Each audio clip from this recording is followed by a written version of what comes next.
La literatura y el cine nos mostraron a quienes crecimos en la era analógica el futuro que imaginábamos en la niñez.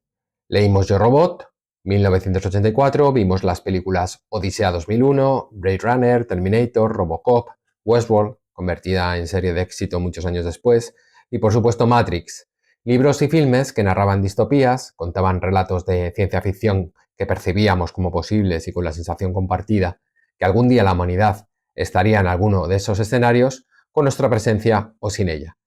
Porque el hecho que la especie humana no sea la dominadora del planeta da mucho juego. Durante un tiempo se especuló con la posibilidad de la llegada de criaturas más inteligentes y poderosas a la Tierra que fueran capaces de desbancarnos. Desechada esta opción, cuajó en los relatos que las máquinas podrían esclavizar a los seres humanos e incluso extinguirlos. Posiblemente habitemos ya ese escenario. Las máquinas ejercen el dominio sobre la mayoría de las personas, fundamentalmente porque unas pocas corporaciones, pertenecientes a escasos individuos del planeta, las controlan. Y lo hacen sin regulación que las frene. La inteligencia artificial impone relatos, elimina candidaturas a empleos, préstamos bancarios o atención médica en sus cribas, pero también facilita la vida a personas usuarias. Siri, Alexa, GPT-3, DALL-E, ChatGPT tienen una gran aceptación, eso no hay que negarlo. Las grandes cantidades de agua y energía que su implantación gasta, las emisiones de carbono, las amenazas a la soberanía de los estados, la guerra tecnológica y algunos peligros más quedan en un segundo plano. La transición digital, no tanto, se halla muy presente, afecta a millones de personas a la hora de labrarse un porvenir, trabajar o conservar el empleo. El abaratamiento de los costes de producción de las empresas, las bajadas de salarios y los despidos están a la orden del día, y la implantación de la inteligencia artificial a todos los efectos de la vida alimenta esa incertidumbre entre la mayoría. Para profundizar sobre el tema de hoy, la inteligencia artificial, todo lo que significa, todo lo que conlleva, las consecuencias trágicas, también si es una herramienta que podemos llevar a nuestro favor si hay un cambio, no podía faltar uno de los pilares de este proyecto y dueño del timón siempre. Yamani, ¿qué tal? Pues bien, efectivamente hoy vamos a hablar de la inteligencia artificial. Es un tema bastante importante, puesto que digamos que es la primera vez, por decirlo de algún modo, sociológicamente el ser humano deja de ser el único poseedor del concepto de inteligencia, que luego veremos que tal inteligencia no es para tanto. La inteligencia artificial no es para tanto, más o menos, de hecho, no es más que una herramienta más, dotada de cierta capacidad, especialmente la inteligencia generativa, etcétera. Y queda por decir que de lo que vamos a tratar realmente, después de ver un poco cómo va el tema, es de la inteligencia artificial fuerte. Como bien saben, hay dos tipos de inteligencia, la débil y la fuerte. La débil yo creo que está bien, está más que útil y sabemos de sus capacidades o no. Son herramientas que utilizamos en el día a día, que nos ayudan, que son bastante útiles. Por ejemplo, el Google Maps, ¿no? que lo utilizamos todo el día y tampoco está dotado de una inteligencia que digamos general, que pretende ser una inteligencia global holista, sino que están cosas muy específicas de indicarnos por dónde ir para llegar de un punto A al punto B. Punto. De lo que vamos a hablar es todo lo contrario de aquella inteligencia, la llamada inteligencia artificial fuerte, que pretende emular o imitar la inteligencia humana. Bueno, vamos a comentar por el principio. Les saluda José Luis Torremocha, Torre también en este barco hoy con toda la energía. ¿Qué es la inteligencia artificial? Ya has planteado la inteligencia artificial fuerte y la débil. Se empieza a hablar de inteligencia artificial en ámbitos académicos, que se sepa, en los años 50. Y después, pues como comentábamos en la entrada, cuando se asienta ese conocimiento científicamente, pues se pasa a la popularización. Todos hemos visto y todas películas, sobre todo aquellos que crecimos en los años 80 futuristas como Blade Runner o en los 90 Matrix, como comentábamos anteriormente, pero en nuestra día a día la inteligencia artificial no pasaba de lo que se aplicaba a los coches, por poner un ejemplo, de luces que se encendían según pasabas, de alarmas.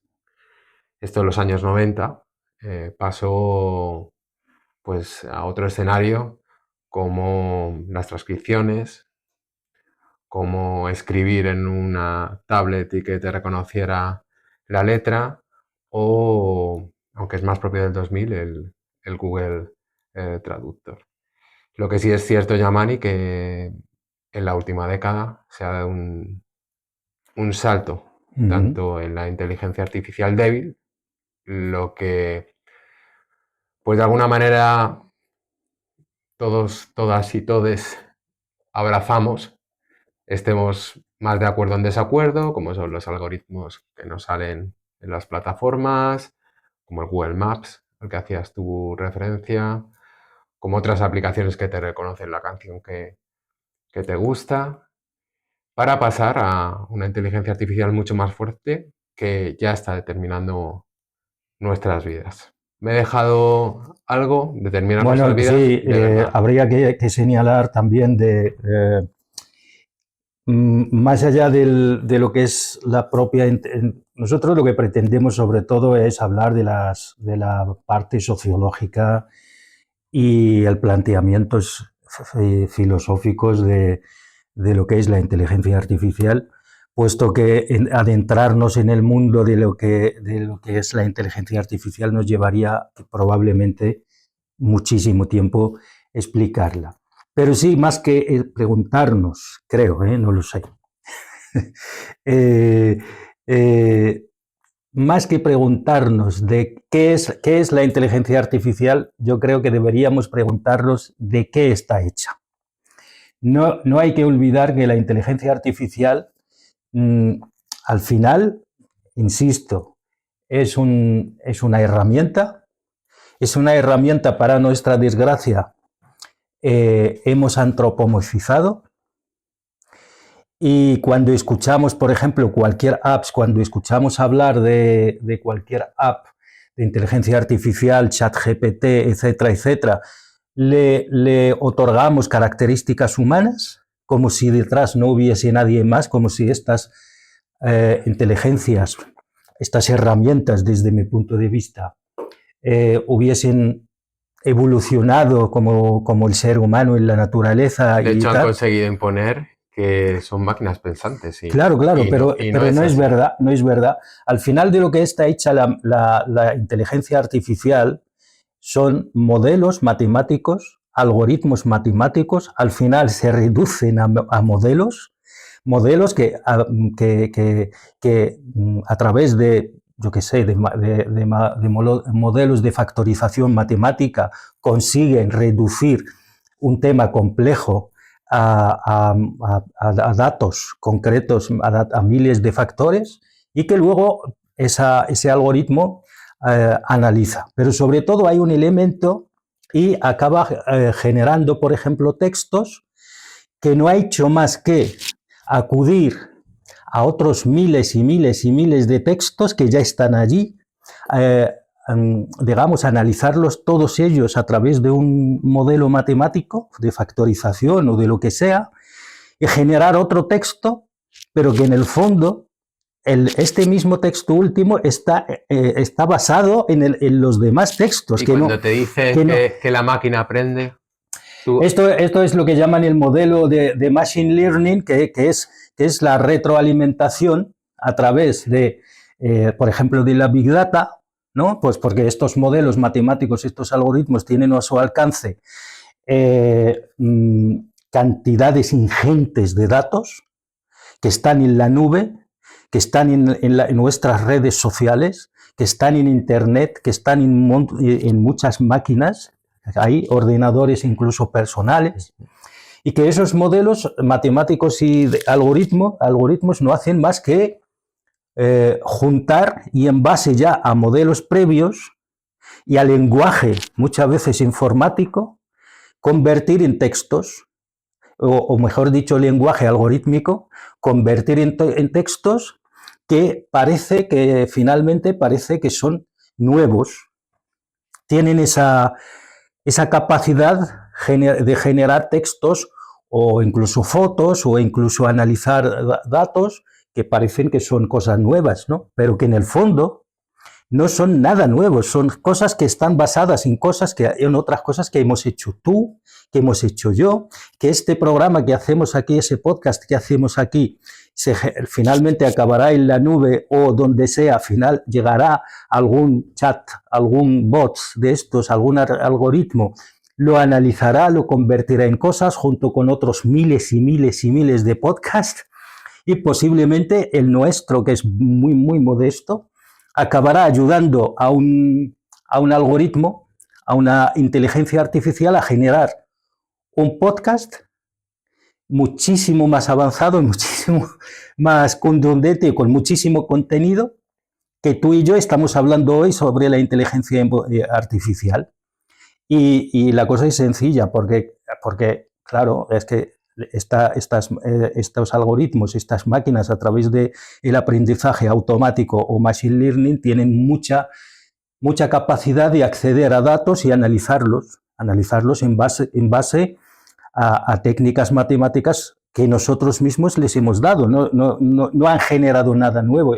Yo creo que el problema cuando se juntaron estos supuestos sabios, creo que en Bermúdez o no sé dónde, y adoptaron el concepto o el palabra inteligencia y luego le añadieron artificial, creo que el problema empezó ahí para nosotros como seres humanos.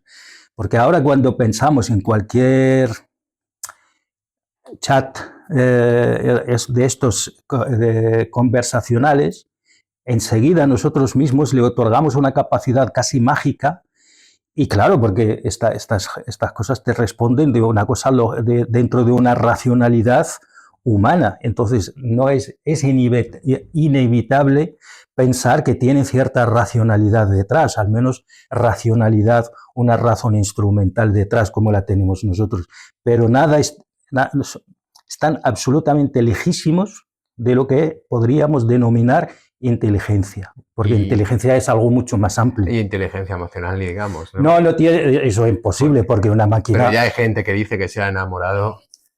Bueno, yo sé que hay gente por ahí que se ha casado con algo. La película esta de Her, que recomendamos bastante, con Joaquín Phoenix en una actuación estelar, que se hizo en 2013, pues anunciaba lo que estamos viendo ahora. Gente que se enamora de un chatbox. Bueno, es que el problema quizás no está en la gente, está en los individuos. Es que lógicamente cuando tú insertas a esta gente en un sistema absolutamente inhumano, absolutamente carente de cualquier sentido humano, se encuentra algo que le pueda, digamos, devolver esa sensación de estar acompañado, pues lógicamente va a sentir como ser humano. Es decir que hay gente que en lugar de una mascota prefiere un ordenador. De hecho, estaba pensando curiosamente en eso, en lugar de una mascota, que sería todavía mejor, porque al fin y al cabo es un ser biológico que tiene sentimientos, o por lo menos es más que sentimiento, es un ser sintiente, porque siente cosas, siente dolor, etcétera. Pues al final estás con una máquina que no siente ni padece, pero tiene una racionalidad algorítmica y matemática detrás que te hace pensar que tus conversaciones con esa máquina son muchísimo más humanas, pero en el fondo, y lo que quiero hacer llegar, en el fondo de la cuestión, el problema está en el sistema que nos obliga a la soledad y nos quita aquella dimensión social y humana que tenemos. Y al final pues acabamos en esas cosas. Acabamos buscando pareja en apps, acabamos intentando tener amor en apps que al final nos exponen como si fuéramos una mercancía más. Acabamos intentando, que no digo que no sean útiles, posiblemente conocemos a mucha gente. Siempre es útil, otra cosa son los fines Claro, nosotros lo que pretendemos con la inteligencia artificial, este programa al menos, no es criticar por criticar, porque sería absurdo. Yo personalmente me considero un tecno-optimista. O sea, yo soy un absoluto defensor de la tecnología y el avance. Lo que pasa es que habrá que ver que ese avance y esa tecnología se tiene que llevar dentro de unos baremos éticos que tenemos que estar de acuerdo. Es el problema, que luego hablaremos de ello cuando, si quieres, hablamos de la regulación.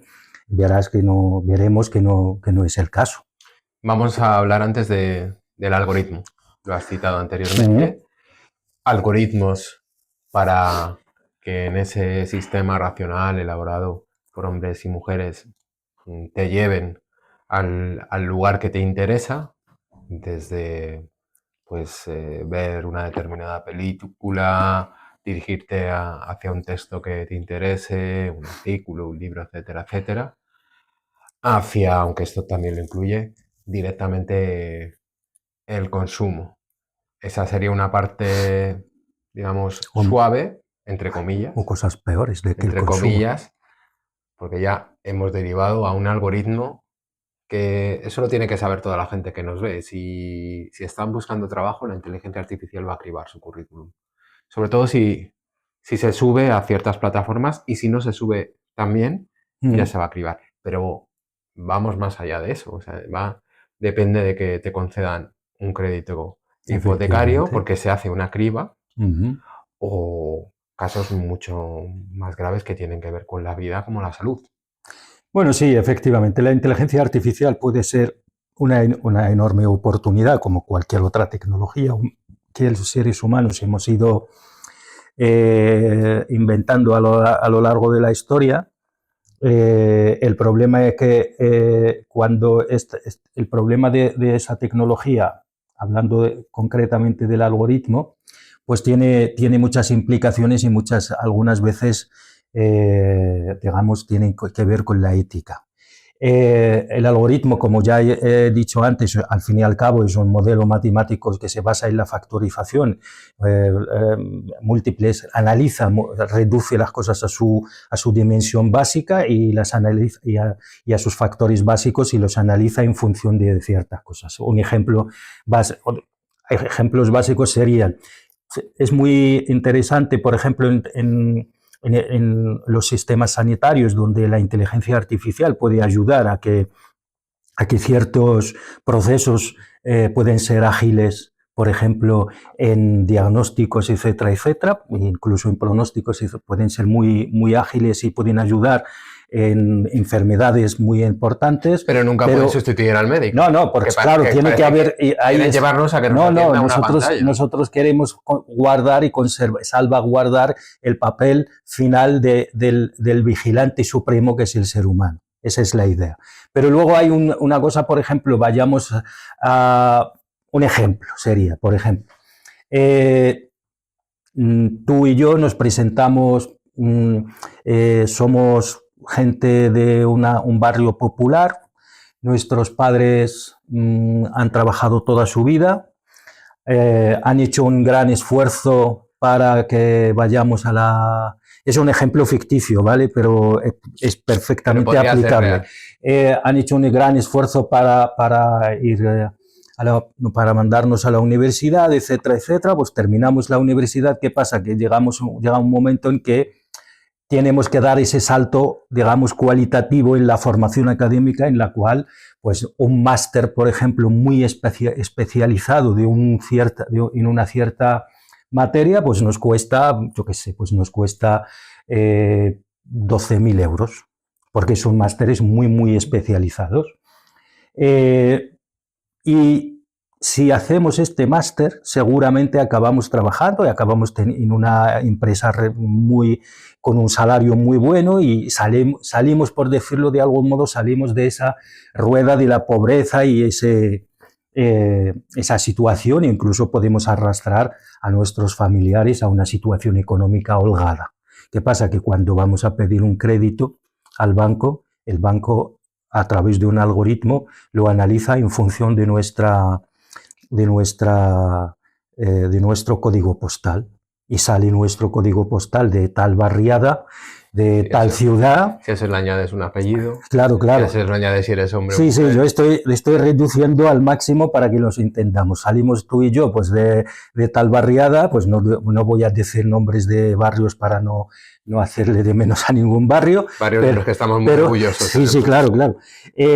Barrios obreros de toda la vida. No obstante, a ese mismo crédito ha optado una persona de un barrio muy rico de cualquier ciudad de este país o de cualquier otro país, y el algoritmo considera que nuestro código postal es un factor de riesgo, mientras que el otro del barrio muy rico, que ni siquiera le hace falta ese crédito, o sea, podría hacerlo sin ese crédito, pero bueno, pues el muchacho o la muchacha quieren ser, digamos, autónomas de sus padres y madres, ¿no?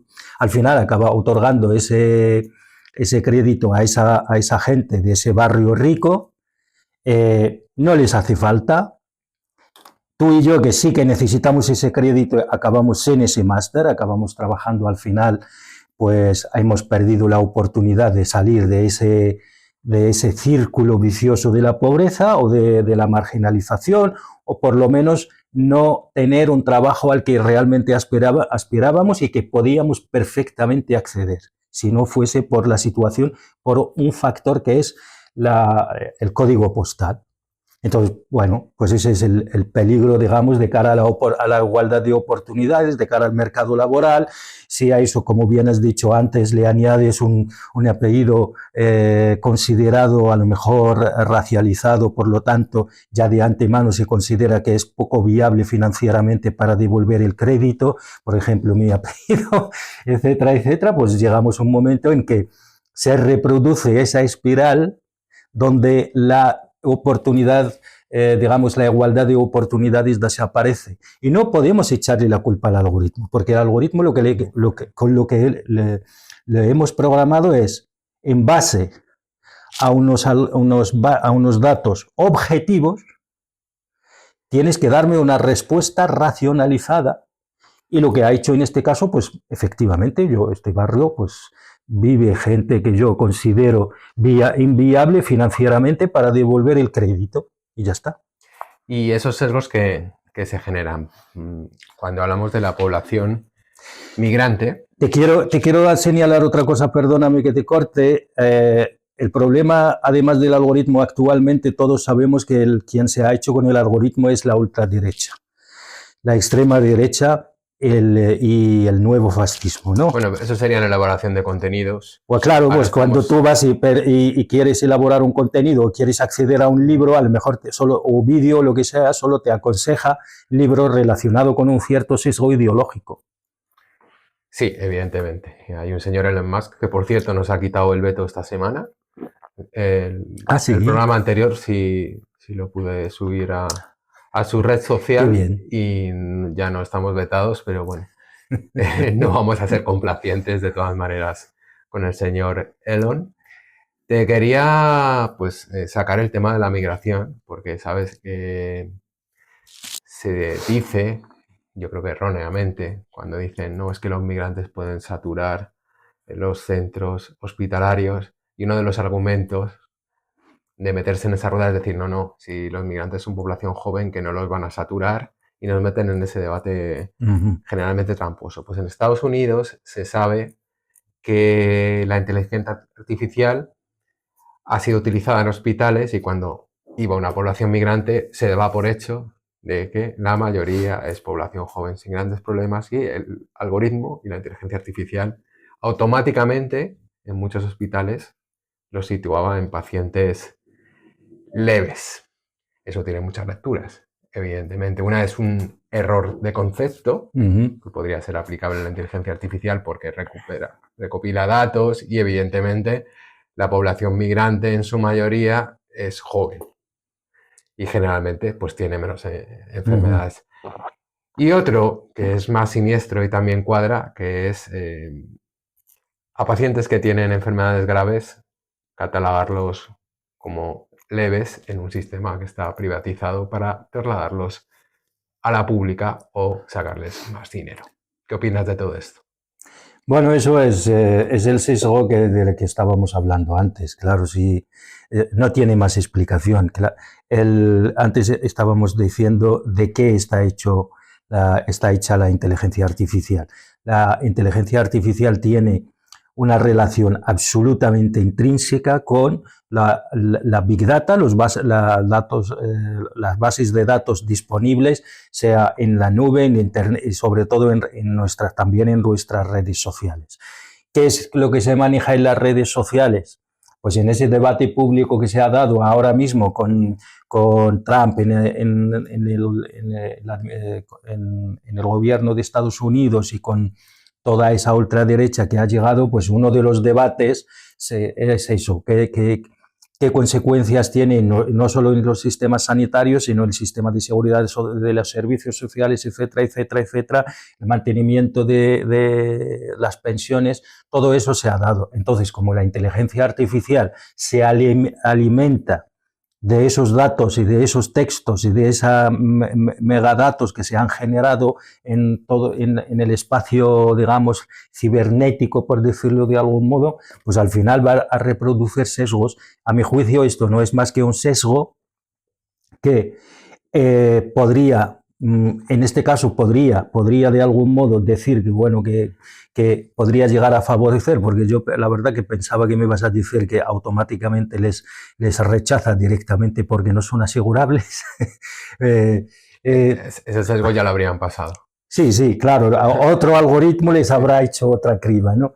Bueno, pues eso yo creo que esos son los sesgos que va a producir a través del aprendizaje automático y machine learning, eso que llaman, pues va a reproducir esos sesgos y estos sesgos no van a desaparecer nunca, van a estar ahí y yo probablemente a mí me juzgarán por un algoritmo si yo necesito algo, me juzgará por mis apellidos o por mis orígenes y por lo que sea, y a ti te juzgará por otras cosas. No creas que estás a salvo por llamarte José Luis. No, nadie lo seguramente te juzgará por otro factor que ahora ni llegó a plantear, ni sé cuál es. Y sobre al final que eso lo que pretende, limitar la transparencia todavía más. No, pero eso ya hemos llegado al colmo de los propios digamos... Porque antes de que llegue a recursos humanos, alguien que se postula a un oficio, ya ha tenido que ser cribado por ese sistema. Pues claro que sí, ya te digo, ya básicamente los recursos humanos poco a poco van a ir desapareciendo y van a quedar, antes lo que los técnicos de recursos humanos y las técnicas que estaban ahí para hacer una criba, sobre todo en las grandes empresas, de los currículums, ver... averiguar si los currículums son reales o no, etcétera, etcétera, y identificar dónde puede encajar cada currículum, en qué departamento, dependiendo de la empresa, pues ahora mismo todo eso lo hace un ordenador, lo hace un algoritmo. ¿Qué es lo que hará? Posiblemente, pues tú, a lo mejor por tu militancia política, yo por mi orígenes o lo que fuera, con el simplemente ver una serie de digamos, pautas que se repiten, pues tu currículum pasará automáticamente el último de la lista, porque has militado en algún partido subversivo, lo que sea, roja, ¿no? Sí, y por lo tanto, pues dentro de una empresa a lo mejor que necesita fidelidad y fiabilidad y fidelizarse y todo, no sé lo que es eso, pero al fin y al cabo, pues tú no encajarás, tú o yo o quien sea, en función de cada uno de sus cosas. Al final, esos algoritmos, a mi juicio, lo que pueden llegar a hacer es que van a jerarquizar el mercado laboral o lo que sea de tal modo que va a ser casi que difícil la movilidad entre esos grupos. Tú y yo estaremos en un grupo por X motivo, otros estarán en otro grupo por X motivo, pero al final los 10 siempre van a estar siempre protegidos y van a acceder a los mejores puestos, tendrán las mejores oportunidades. Esto está hecho para ellos también. Eso yo lo que llamo, mira, antes te quería decir que ahora mismo están preparando esto, leí por ahí que en la capital de Estados Unidos, el distrito de Washington, D.C., uno de los alcaldes, ya cuando llegó, había un problema de las escuelas, que el rendimiento era muy bajo. Ya sabéis que los estadounidenses están obsesionados con esos test de inteligencia, de rendimiento y de no sé qué cosa. Es absurdo, pero es su mundo y está construido así. Entonces, el alcalde lo que hizo fue contratar a una empresa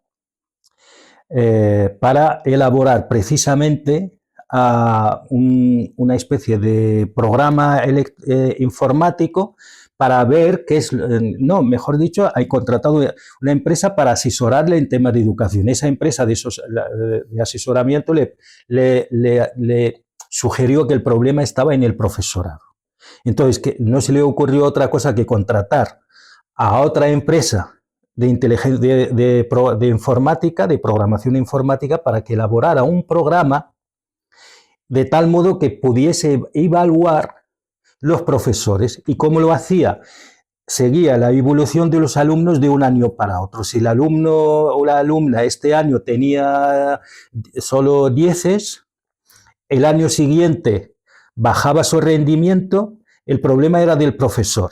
Era demasiado generoso en las notas. Sí, o era el primero que era demasiado generoso en las notas, pero que eso no se contaba.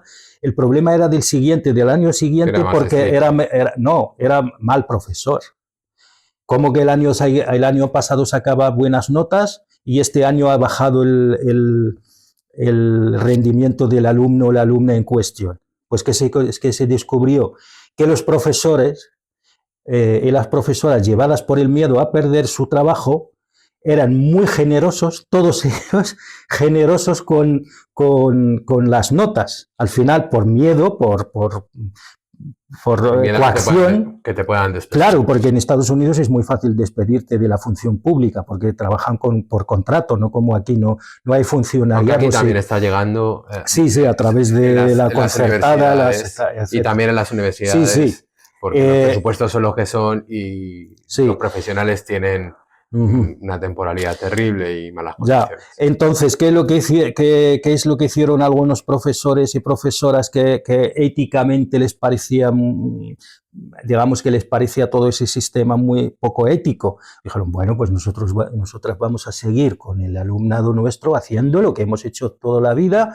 Si no merece una nota, no lo van a tener nunca. Les despidieron a todos y a todas. ¿Qué te parece? Los mejores profesores y profesoras les despidieron porque decidieron, oye, vamos a ser éticamente profesionales, como profesionales vamos a ser éticos y dar las notas ahí donde las merece. Pues no lo estuvieron. La mercantilización de la universidad y la rentabilización a largo plazo. Y bueno, lo que te quería decir esto es que al final acabamos en una especie de capitalismo, pero el problema de capitalismo, yo llamo el capitalismo casino, es los únicos que saben cómo funciona el casino son los dueños. Ni siquiera es el gerente. Son los dueños de verdad, los amos que ni siquiera se acercan a Las Vegas. Nunca han estado en Las Vegas y no saben dónde está Las Vegas y les importa un pimiento dónde está Las Vegas, porque si van para pasar un buen rato, un buen fin de semana y llevarse unas maletas llenas de dinero y irse. Y ese es el capitalismo, porque ni siquiera los que los programadores y todos estos saben de lo que hacen, porque al final un programa como ChatGPT no lo va a programar una sola persona, un grupo limitado de personas. Eso necesita tiempo, necesita mucho un grupo de muchas especialidades, matemáticas, ingenieros, informáticos, etc., incluso físicos, incluso a lo mejor filósofos, etc. Ojo, se nos olvida una cosa que nosotros y nosotras siempre se nos olvida, que la inteligencia artificial, cuando pensamos en ella, parece que solo existen ingenieros, los físicos, los matemáticos que cobran bien, que han estudiado mucho. No, no, no, no. De hecho, hay trabajadores y trabajadoras que son los que hacen, digamos, los que etiquetan los productos que, gracias a los cuales entrenan, por decirlo de algún modo, los y las que entrenan la IA, que no llegan a $2 la hora y nunca están en los países ricos. Están en países como los call center. Es una cosa parecida. Eso es. Y son básicamente como estas empresas que producen cazadoras en Bangladesh, en Myanmar, etcétera, etcétera. Son iguales. Son gente que están todo el día etiquetando fotos, imágenes, vídeos, textos o lo que sea para que el no sé qué inteligencia artificial de no sé qué compañía que gestiona cientos de millones de miles, a veces de miles de millones de euros en la bolsa de Nueva York, pero que ellos y ellas llegan a lo mejor, no llegan a $2 la hora. Y en muchas ocasiones a lo mejor ni eso, ni $2 estamos siendo incluso generosos. Ingenieros informáticos que también cobran poco dinero. Por pasar ya a finalizar el tema del algoritmo, tenemos que hablar de los campos de refugiados. El periodista Ibai Arvide, conocido por su labor informativa en los centros de refugiados y en todo lo que son información de fronteras, en un artículo que salió en un especial de Público, informaba del sistema Centauro, que era un sistema de inteligencia artificial que se aplicaba dentro, pues, de estas cárceles al aire libre, que son los centros de refugiados, los campos de refugiados en Grecia, y que se encargaba de la observación de las personas que estaban ahí 24 horas, el tiempo que estuvieran, para ver cuál era su comportamiento y experimentando qué comportamiento podrían llevar en el futuro para pasarlo a expedientes y que eso figurará por escrito. Bueno, para esto sirve la inteligencia artificial también, como también sirve Yamani para que a través de leyes como la Patriot Act dan no solo controles dactilares, sino de tu imagen, de tu rostro, sin ninguna garantía, con un fin represivo. Bueno, eso no es nada nuevo, ¿verdad?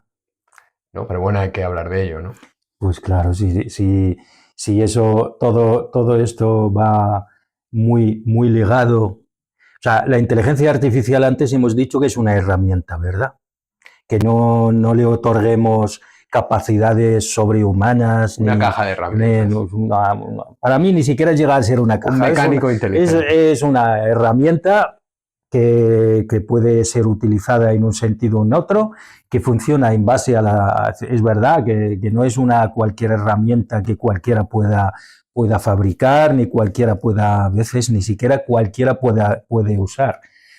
Pero es verdad que al final esa herramienta va a responder a políticas generales de un cierto grupo de países o de un país concreto. Y en este caso, pues la Unión Europea a lo mejor ha decidido, no a lo mejor, sabemos que ha decidido hace ya mucho tiempo que las fronteras se tienen que blindar. Ya se ha firmado el famoso Acuerdo Europeo de Migración y Refugio, y aunque esto claramente ha pasado antes de lo del Centauro, pero era cuestión de tiempo que pero se son sujetos sin derechos. No, pero es que el tema, pero ¿por qué tenemos que hablar de garantías cuando hablamos de inteligencia artificial? Pero si tú y yo somos los dirigentes de la Unión Europea, lo que pretendemos es que controlar el control de las fronteras y que nadie entre aquí, no hay nada mejor que una máquina, porque los seres humanos tenemos debilidades. Un ser humano, cuando veamos una familia con dos niños y una niña o lo que sea, pues vamos a debilitarnos frente a decir, bueno, pasad. A lo mejor, si somos seres humanos de verdad, porque últimamente empezamos a sospechar cosas. Pero una inteligencia, un bot de estos, pues no tiene esas debilidades. Simplemente en función a una serie de patrones, lo que va a hacer es clasificar a las personas en función, pero lo más... Pero, se le da una sí, pero fiabilidad que es absurda. Como... Sí, pero es que eso no se la hemos otorgado nosotros, no es una fiabilidad intrínseca al programa, eso nosotros hemos llegado a dársela. Pero que para mí lo más verdaderamente peligrosísimo de todo lo que acabas de contar sobre el programa Centauro no es tanto que observe y vigile, que ya de por sí es peligrosísimo. El problema es que en base a ello elabora supuestos comportamientos futuros y en base a ello otorga la etiqueta de bueno o malo. Y el bueno pasa y el malo se queda.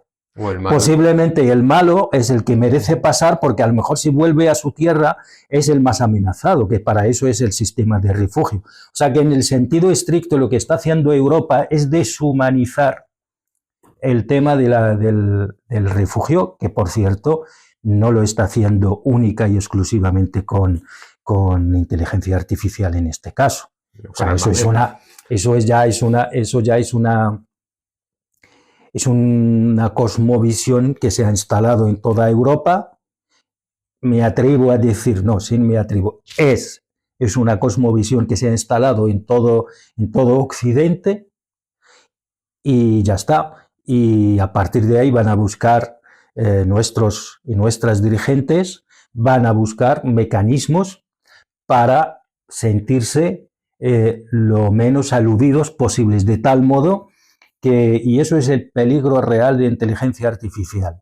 El problema de inteligencia artificial al humanizarla, ¿cómo se dice? Antropoceno. No, al pensar en ella como si fuesen seres humanos y sobre todo como que tienen inteligencia, tienen agencia, tienen como una especie de libre albedrío, que son seres pensantes, que son seres sintientes a veces, eliminamos, y eso es lo más peligroso, eliminamos la responsabilidad corporativa y de las personas que hay detrás. Sí, porque la máquina se equivocó. Un error informático. Efectivamente. Entonces, nos encontramos ante una situación, por ejemplo... Meten en la cárcel a un inocente. El sistema, bueno, tú lo has dicho, sí, te sigo. El sistema judicial, en este caso de cualquier país, coge a una persona en base a unos comportamientos o lo que fuese, en base a unos análisis de unas ciertas pruebas. Rostro. Pero no solo eso, sino en base a un análisis supuestamente objetivo, mete erróneamente a una persona en la cárcel. Que además estos análisis se han hecho con ayuda de inteligencia artificial. Y el funcionario de turno es un vago que no ha querido indagar muy mucho para ver si la inteligencia artificial, digamos, el sujeto de control no ha hecho su trabajo. El problema aquí, ¿de quién es la responsabilidad? Del sujeto vago, del sistema judicial, de la empresa que ha elaborado la inteligencia artificial, que ha hecho el análisis previo en base al cual esta persona ha sido encarcelada erróneamente, o es del algoritmo que ha hecho un análisis, pues posiblemente, al final, para que todo ese círculo de ineptos se quede el que deberían ejercer el control desde la corporación que ha elaborado la inteligencia artificial hasta el último funcionario de turno vago, posiblemente todos ellos se queden fuera, inocentes, no ha pasado nada, porque, bueno, es que hubo un programa que se equivocó en su análisis y le otorgamos, como a este programa no le podemos juzgar, le otorgamos esa capacidad como si fuese ser una cosa con agencia, que tiene capacidad pensante y racional para hacer veredictos correctos. Pues nada, al final, pues ese es el verdadero, uno de los peligros, que sigo pensando, que sigo insistiendo en que yo soy un tecno-optimista. No quiere decir que estamos aquí analizando los posibles, digamos, consecuencias negativas de la inteligencia artificial, porque las positivas me imagino que todo el mundo las conocemos. Sí, la cuestión es del dominio.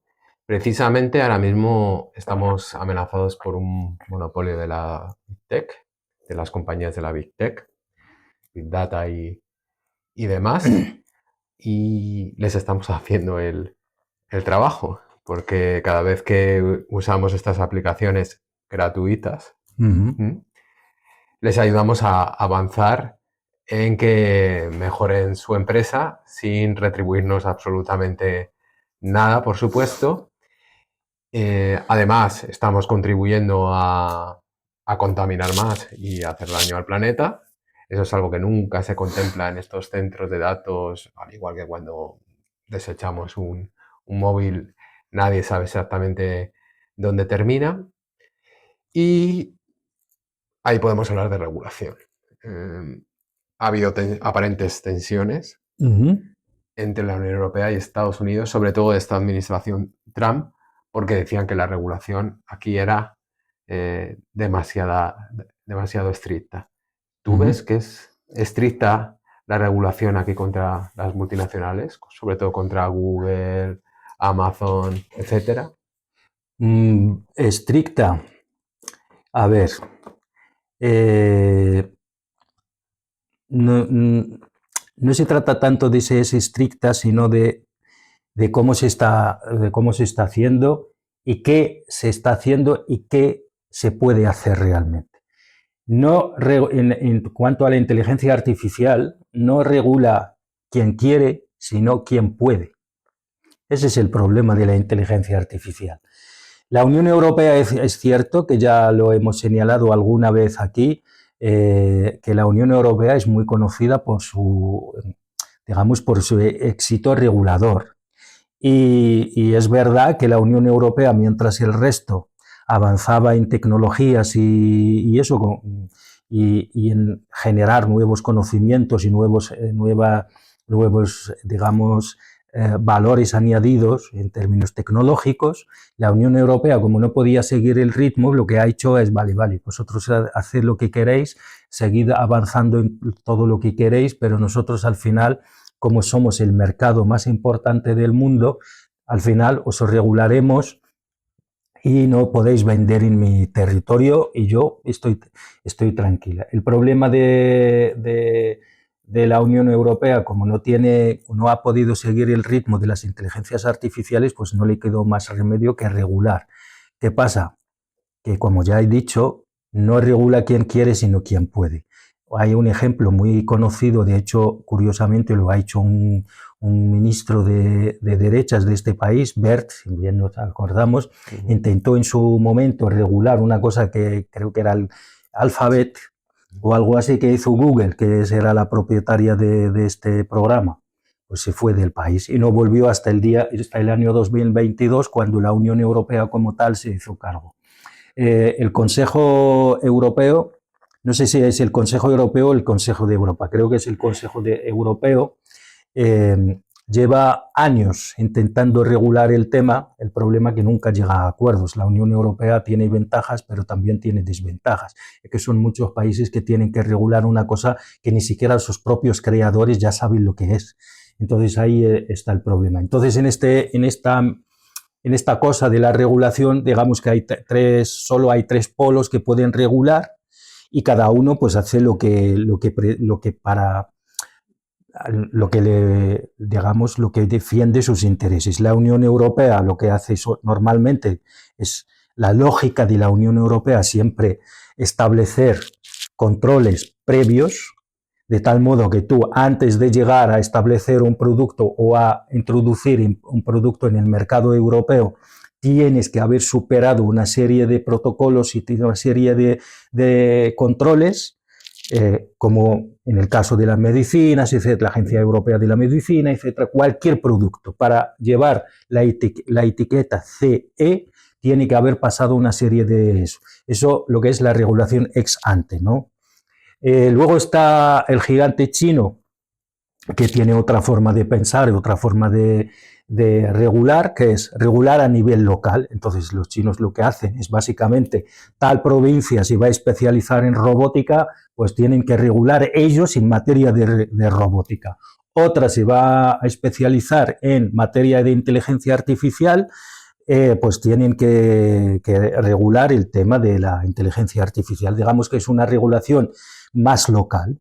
Luego están los anglosajones en general, pero sobre todo cuando hablamos de anglosajones hablamos claramente en este caso de Estados Unidos, pues es la gigante ahora mismo, es la potencia más grande de la inteligencia artificial a través de una serie de empresas y corporaciones enormes, que es lo que dicen los estadounidenses, están muy a favor de la desregularización. ¿Qué pasa? Que ellos lo denominan de otra forma, un poquito más light, porque aquello de que el mercado se regula a sí mismo y tal. Entonces hablan de la voluntariedad. Han establecido, sabemos que Estados Unidos funciona a través de agencias, entonces han establecido un protocolo donde las empresas voluntariamente, apelando a la ética corporativa y a la ética empresarial y de las propias personas y dueñas de esas multinacionales, corporaciones, que una de ellas a lo mejor supera el presupuesto de varios países, de voluntariamente adquirir una especie de compromiso ético. ¿Por qué dicen eso? Y es un debate muy serio, ¿eh? No creamos que es un debate así banal. Es un debate serio, pero serio, muy, muy serio, en el sentido de si nosotros regulamos, estaríamos coartando la innovación. Y si coartamos la innovación, ¿quién nos dice que no estamos coartando la libertad de expresión? Fíjate a dónde la llevan, ¿eh? Ojo con esto. Entonces, ahora mismo, en realidad, hay dos polos. Uno que está a favor de la regulación, que dice, oye, ojo, que estas herramientas son disruptivas, que hay que regular. De lo contrario, podríamos llegar a tener problemas en términos que hemos analizado ahora aquí, ¿no? Términos de igualdad de oportunidades, términos de libertad de expresión, etc., etc., que pueden, términos de sesgos, y otros te dicen, ya, pero es que a mí si me regulas, me estás coartando mi capacidad de innovar y digamos, en términos de mercado, de mi libertad. Entonces, sí, estamos aquí ideología. Claro, que al fin y al Como cabo, pues no hay nada que no esté sujeto a la ideología en el sistema capitalista. Como bien sabemos, nosotros que hemos leído un poco, no mucho, pero un poco sí que hemos leído a los teóricos marxistas, sabemos que no existe economía, existe la economía política. La economía no existe. Economía no es algo que se produce en el vacío, se produce en una sociedad, en una realidad política. Por lo tanto, el capitalismo, dentro del capitalismo, el capitalismo es una forma de economía política y por lo tanto una forma ideológica. Y hay ese debate y nosotros tenemos que estar también en ello, ¿eh? Tenemos que estar presentes en ese debate. Pasemos al trabajo. Siglo XIX, siglo XX, actualidad. La inteligencia artificial ahora confronta con el derecho al trabajo. No per se la inteligencia artificial, sino el uso que están haciendo de ella para restringir este derecho. Nos encontramos que en el mundo enriquecido ciertas profesiones que dicen que se asocian más a la elaboración técnica, al puro trabajo de oficina, pueden desaparecer. Se van a ahorrar las empresas una serie de costes, pero por otra parte, si no se genera empleo, ahí se entra en una situación que no está del todo aclarada para que el sistema pues permanezca de alguna manera. Y también se dice que todo lo que son cuidados y trabajos no cualificados peligran en menor medida. Se están soltando estas ideas que evidentemente no tienen base ninguna, pero ante lo que estamos es ante un desafío claro, que el modelo laboral, a menos que lo remediemos, va a cambiar. ¿Cómo ves la situación en este momento y hacia dónde crees que se va a dirigir? Sí. Cuando se inventó el tren, el primer tren fabricado de forma masiva industrial, tenía una velocidad de 40 metros por hora. O sea, 40 kilómetros por hora. Eso, 40 kilómetros por hora. No es mucha. Si lo miramos desde ahora, desde nuestra perspectiva, no es nada. En su momento, mucha gente no subía al tren porque consideraba que era demasiado veloz. Y mucha gente se mareaba porque consideraba que era demasiado rápido. Cuando se inventaron y cuando se popularizaron y se hicieron masivas y extensivas, digamos, las máquinas de vapor, en el siglo XIX se creó un movimiento, el famoso ludismo, de estas máquinas van a amenazan al mercado laboral, van a cambiar nuestro mundo y por lo tanto habría que quemarlas. Y efectivamente, cambiaron el mundo. Pero el problema nunca fue... Ahora, desde la perspectiva de nuestro tiempo, de nuestra era, de donde estamos hoy, sabemos que el problema nunca han sido las máquinas, sino el sistema que las rodeaba. Y la inteligencia artificial es verdad que es una revolución incomprensible para nosotros hoy en día, pero dentro de quizás 50 años o 100 años, cuando tú y yo no estaremos aquí... Pero sí estará este podcast. Sí, los podcasters del futuro, los analistas quizás del futuro verán esto y dirán, mira, pobrecillos, cómo hablaban de eso y no entendían nada, ¿no? Pensaban que habían reinventado la rueda y no era nada. O sea, me refiero con eso que es muy fácil caer en el neoludismo, pero también es muy fácil caer en lo que... Y yo, en cierta medida, me encuentro en esa otra cosa que antes he denominado tecno-optimismo, y yo creo que hay que andar con cuidado en eso porque el problema no es que el mercado laboral va a cambiar o no. El problema, ¿quién lo va a cambiar? ¿Y en beneficio de quién? Yo, si te digo como tecno-optimista, de verdad te digo, ojalá desaparezca la cultura del trabajo, ojalá la idea del trabajo desaparezca. El problema que yo sé, si desaparece la idea del trabajo, no va a favorecer a la mayoría. La mayoría no va a beneficiarse de la desaparición del trabajo. Mi objetivo es que ojalá las máquinas hagan todo por nosotros y nosotras y nos dediquemos al ocio. Ya, pero eso es tu objetivo, pero la inteligencia artificial se está aplicando ahí para ahorrar costes. Y ahí voy, todavía, claro, yo mi argumento, ahora termino el argumento. El problema de la inteligencia artificial en relación al mercado laboral y al mercado en términos generales es que en cierta medida no responde al capitalismo clásico. El capitalismo clásico dice que el primer euro invertido va a generar una cantidad X de beneficio, pero potencialmente va a generar mucho más beneficio y retorno que el último euro invertido. ¿Qué pasa con la inteligencia artificial? Pasa todo lo contrario. El último euro invertido posiblemente generará más beneficios que el primer euro invertido. De tal modo que aquella máxima de la inteligencia popular, conocida como quien madruga, Dios le ayuda, desaparece. Ya no es quien se va primero al mercado y quien el mercadillo se instala primero y se pone ahí a gritar, tengo tomate. No.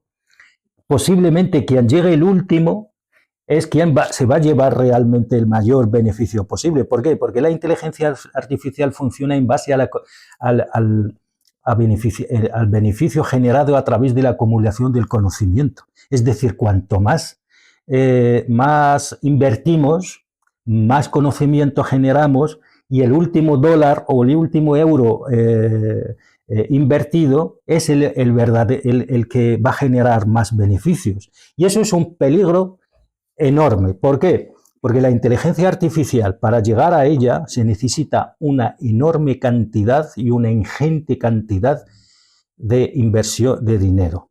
Se necesita invertir miles, cientos de miles, cientos de millones. Todos los caminos llevan al tecnofeudalismo. Sí, cientos de millones de euros invertidos para poder. Nosotros pensamos en la inteligencia artificial que cuando OpenAI sacó el ChatGPT. Sí, pero antes hay que tener en cuenta que la inteligencia artificial empezó realmente en los años 50. La investigación me refiero, la investigación. Tú imaginemos la cantidad de dinero que se invirtió. ¿Qué pasó con DeepSeek de China? Llegó la última. Invirtió yo creo que 5 millones de euros, de dólares. Y se benefició más que nadie. Y no solo eso, sino casi se lleva Nvidia de camino. Casi, de hecho, hizo perder a Nvidia, la empresa americana, estadounidense, encargada creo que de fabricar microchips, casi la lleva a la ruina en un solo día. Le hizo perder 600.000 millones de euros en un solo día. Y fueron los últimos en llegar. Y por eso te digo que, dada la enorme cantidad de dinero que genera y que se necesita invertir, si con el capitalismo clásico decíamos que ya vivíamos en una especie de oligopolio, pues imagínate con en esa nueva tecnología. Ahí está el peligro. Porque Elon Musk no ha pedido $1 billón digamos, de prima porque sí, porque él sabe perfectamente que se lo van a dar y porque se necesita una concentración tan brutal de inversión y de conocimiento que muy pocos tienen acceso. Y eso va a generar una brecha enorme. No es que el problema no es que va a desaparecer el modelo laboral como le conocemos ahora. El problema, ¿quién va a controlar ese nuevo modelo? ¿Y quién lo va a hacer? ¿Y quién lo va a gestionar? Y sobre todo, y antes hablábamos de la regulación, ¿quién lo va a regular? Y eso, amigo mío, ahí está el problema real. Parte final del camarote de hoy. Vamos a tocar un tema que te encanta, te has formado para ello. Vamos a hablar de la guerra y la geopolítica. Bueno. ¿Te parece? Venga. Empezamos por la Unión Europea, pues queda claro que en esta batalla la Unión Europea no tiene ningún protagonismo y actualmente la guerra es entre Estados Unidos y China. Sí. Ahí la Unión Europea tiene que seguir a su hermano mayor en teoría, pero ha habido tensiones, sobre todo con la tecnología 5G. Hubo gran tensión y será más. Entonces hay una parte comercial importante que, pues ahí la pelea se ubica fundamentalmente entre Estados Unidos y China, que es una pelea encarnizada, con sanciones en su momento a Huawei, control del TikTok en los Estados Unidos, todo eso. Y luego hay otra parte puramente militar, que ahí juega un papel muy importante Rusia. Rusia tiene una alta tecnología militar, sí, también quería ir a eso. Israel, sobre todo en la fabricación de drones, otros dispositivos, por supuesto, pero en lo que se refiere a drones. Esta semana hemos podido leer, ¿no?, todos los documentos que hemos estado compartiendo, Yamani, que, por ejemplo, un país como Azerbaiyán pudo imponerse en el conflicto que había en Karabaj porque consiguió drones israelíes y pudo abatir a su enemigo, ¿no? Sí. Entonces está ahí ya la batalla servida a nivel comercial y a nivel militar, que evidentemente entre Estados Unidos y China todo se interrelaciona, porque es una guerra total. Bueno, si vamos a la guerra a Rusia, y hablando empezando por el final, por la guerra, todo indica que la guerra de Ucrania ha transformado la guerra para siempre. Y ha sido en parte gracias no solo en parte, sino gracias a la inteligencia artificial. Pero Rusia no ha sacado todo su arsenal. No, ni lo necesita. Lo ha enseñado, lo ha mostrado. Ni lo necesita. Bueno, también depende de la guerra que quiere hacer, que eso es otro tema que no tiene mucho que ver con la inteligencia artificial, sino que tiene que ver con la doctrina rusa y su visión en la zona. Rusia no quiere hacer una guerra total, no ese es su objetivo y eso es otra cosa. Pero en relación a la inteligencia artificial está cambiando el concepto de la guerra. Antes, cuando en la guerra clásica, pues había dos ejércitos que se enfrentaban, entonces había una lógica que era la vanguardia y la retaguardia. Con la inteligencia artificial y la introducción de drones autónomos, la retaguardia, esa diferencia entre la retaguardia y la vanguardia ya no existe, porque Rusia está utilizando la retaguardia como si fuese la vanguardia del ejército ucraniano, a través de enjambres de drones autónomos, muchas veces autónomos, y que necesitan, por supuesto, una tecnología de fibra de vidrio que ha convertido básicamente el frente en una especie de telarañas de fibra de vidrio, y lo que hace básicamente a través de drones y gestionados por inteligencia artificial, debilitar las líneas de suministro, es decir, la retaguardia. Por lo tanto, eso dicho así no suena a nada. Pero si volvemos atrás en la historia, Europa cambió porque de repente descubrió lo que de hecho creo que lo descubrieron los suizos. Los cantones suizos, como eran débiles, pequeños en comparación, hicieron una cosa muy, en su momento, posiblemente no resultó nada, que es el ejército, digamos, la profesionalización del ejército.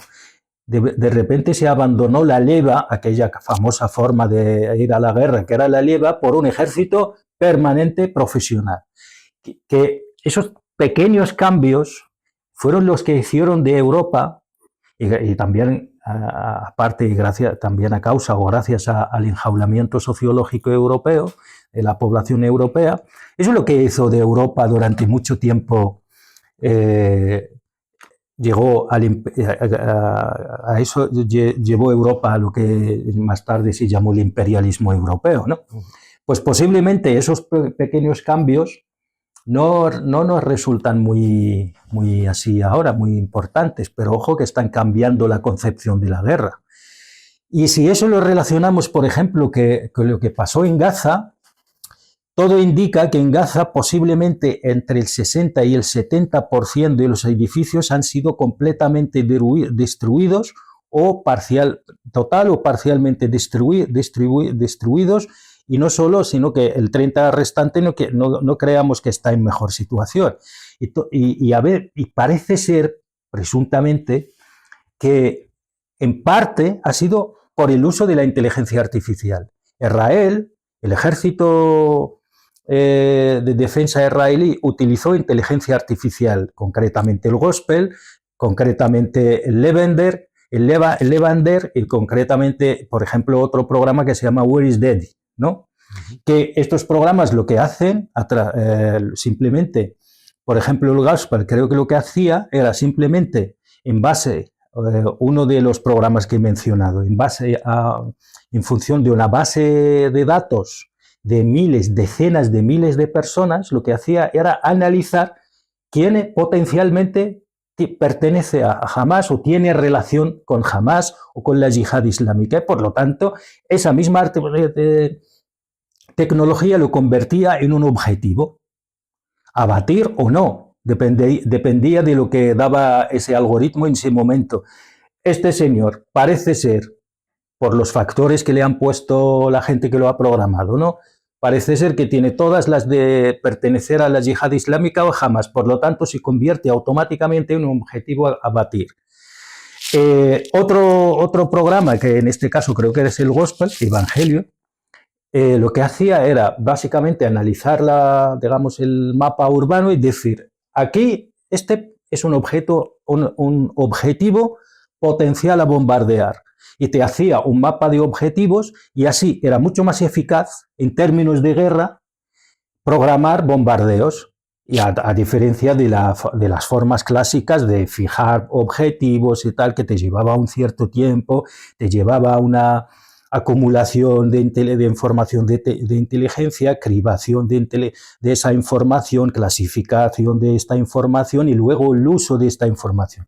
Que, por cierto, esa es la secuencia que sigue todas las inteligencias del mundo. Acumular información, analizarla, luego jerarquizarla y luego usarla en función de los objetivos o de las ideas previamente establecidas. Pues este programa lo que hacía dice aquí, yo qué sé, estoy dando un ejemplo un poquito así, aquí hay una mezquita, posibilidades de que la mezquita esté frecuentada por miembros de Hamas, puesto que se les propone a lo mejor una previa relación de fe muy fuerte, Objetivo. de 70%, por lo tanto es un objetivo palpable. Aquí hay un hospital que posiblemente tiene un túnel por debajo, un objetivo. Y por eso, según informes ya de la ONU, creo, el genocidio de Gaza es la guerra donde más destrucción hubo en todas las guerras conocidas, en todo el resto de la historia de la humanidad. Imaginamos. Y eso se supone que la inteligencia artificial ayudó mucho en eso. Claro, ese es el uso de la inteligencia artificial en dos ejemplos Además, una inteligencia artificial que luego la entidad sionista de Israel vende a otros países diciendo claro, la hemos probado y funciona. Sí, claro. Que además no hay mejor prueba que en una guerra real, en una especie de, digamos, en una situación bélica real. Y son dos ejemplos, cada uno con una doctrina militar diferente, Rusia y Israel, y también Ucrania, ojo, que están funcionando, cada una está cambiando la guerra tal como la conocemos y la otra en términos de hacer la guerra muy eficiente, muy eficaz. Hay una eficiencia enorme militarmente hablando. Ojo, no estamos aquí volviendo sobre nuestras palabras que hemos dicho en otro programa aquí, que lo que pasó en Gaza es un genocidio, lo que pasa es cierto. ¿Qué pasa? Que desde el punto de vista militar israelí es enormemente eficiente lo que han hecho. Y eso es en parte gracias a la inteligencia artificial. Luego a la hora de geopolítica, Estados Unidos... Vamos al apartado comercial, si te parece. Sí. Y yo creo que habría que hablar también de Taiwán, que es... yo ya lo he dicho aquí. Es una isla importante de producción de todo ese tipo de microchips. Sí. Yo ya lo he dicho aquí, Estados Unidos, Taiwán, le importa un carajo a Estados Unidos, más allá de, eso es lo que acabamos de decir ahora, una base de producción de chips y de una base tecnológica importante, es verdad que es uno de los tigres, lo cual, pues eso. Pero que Estados Unidos, si China no fuese China, tal como la conocemos hoy, si China fuera hace 40 años o hace 50 años, o si fuese otra Unión Europea y practicase el seguidismo a Estados Unidos como lo está haciendo la Unión Europea actualmente, no habría ni problemas con Taiwán, posiblemente Taiwán ya estaría finiquitado el problema. ¿Qué pasa en términos comerciales? ¿Qué pasa con China? Primero ya lo hemos dicho antes. China, una empresa de China de una inversión mínima, casi lleva a una de las mayores empresas de Estados Unidos en términos tecnológicas a la ruina. Le hizo perder 600.000 euros en un solo día en bolsa. China, cualquier cosa que tenga Estados Unidos, China ya está generando o ha generado ya digamos el contrario. Por ejemplo, si vamos a Amazon, vas a China, te encuentras con otra empresa que es igual, Alibaba, Baidu, ¿cómo se...? Temu, perdón.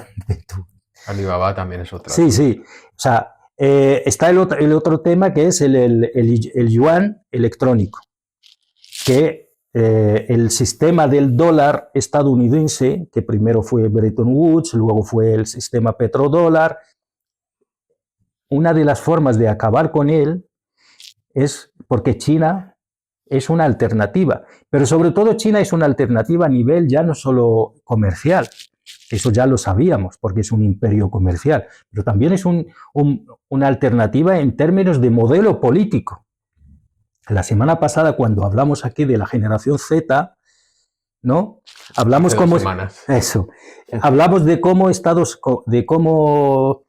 cómo China está siendo ahora mismo en muchas de las revueltas o de la generación Z, están mirando, muchos de los países están mirando más a China que en Estados Unidos, porque la democracia estadounidense, la democracia occidental en términos generales, son los propios occidentales quienes la están socavando. Mientras que China nunca ha pretendido ser un país democrático, pero sí ha pretendido ser un país eficiente y lo está consiguiendo. En términos de gestión, lo está consiguiendo porque la juventud de muchos países del sur global dicen, vale, esta gente de europeos y estadounidenses siempre a mí han venido aquí con su cooperación internacional, con su cooperación al desarrollo, etc., etc., me han lanzado dos dólares aquí para acabar un pozo, pero a la vez se han llevado desde aquí el oro, el níquel, el no sé qué. Pero China, y encima me dicen que yo no respeto los derechos humanos. Me roban, encima me dicen que respeten los derechos. China no hace eso. China viene, ya lo ha dicho Ho Chi Minh,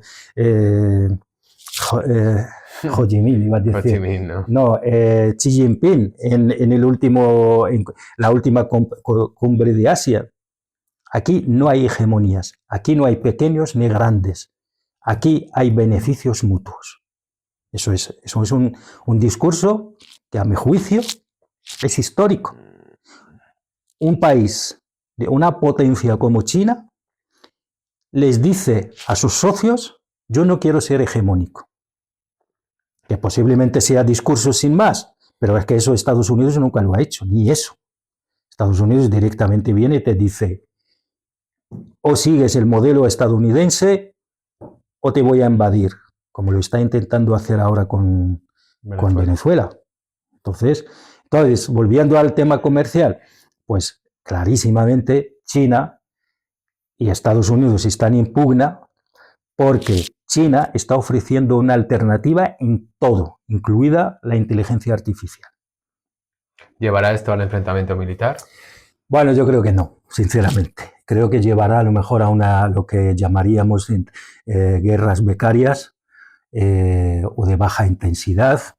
Llevaría a una especie, vamos a llamarle, porque no tenemos otro término, una especie de, ahora lo llaman guerra comercial, ¿no? Pero yo lo llamaría guerra total, guerra fría total, porque no se trata solo de lo comercial, sino que lo que pretende Estados Unidos es someter completamente a China porque no quiere que no quiere un modelo alternativo a la Pax, vamos a llamarlo tal cual, a la Pax americana, ¿no?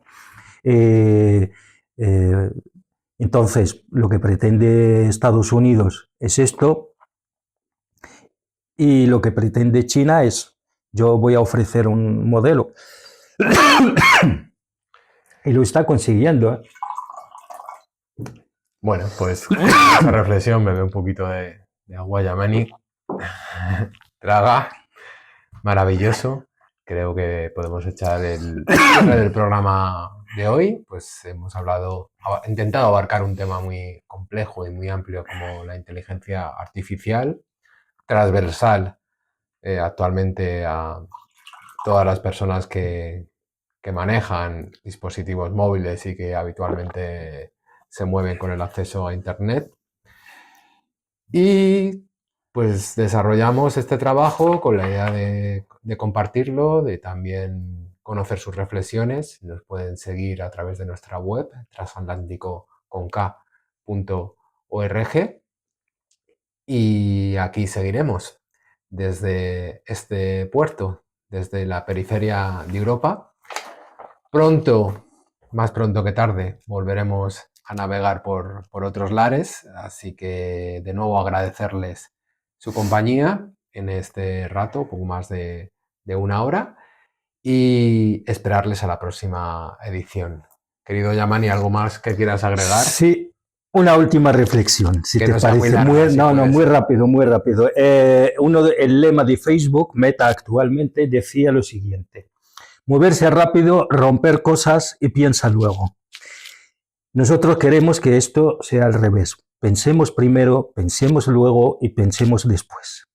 Hasta la próxima. Hasta la próxima.